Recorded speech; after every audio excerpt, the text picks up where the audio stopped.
जालिम बेटा और गरीब बाप।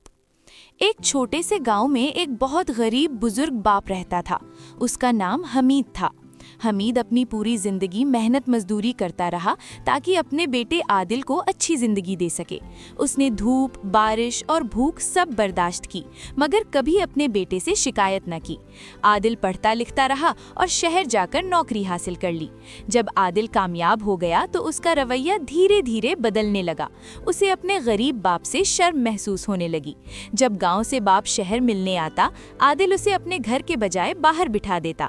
कभी कहता, अब्बू आप पुराने कपड़ों में यहाँ ना आया करें, लोग क्या कहेंगे। गरीब बाप चुपचाप ये बातें सुन लेता और आंसू अंदर ही अंदर बहा लेता। एक दिन हमीद बहुत बीमार हो गया। उसके पास दवा खरीदने के पैसे तक नहीं थे।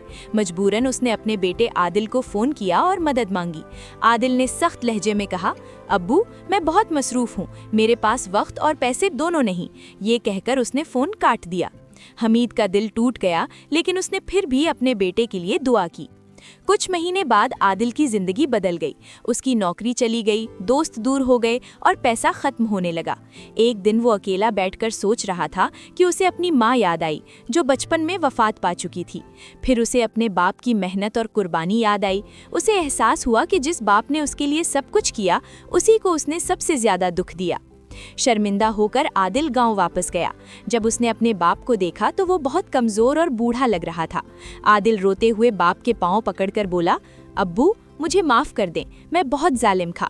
हमीद ने कमजोर हाथों से बेटे के सर पर हाथ रखा और कहा, बेटा बाप कभी अपनी औलाद से नाराज नहीं रहता।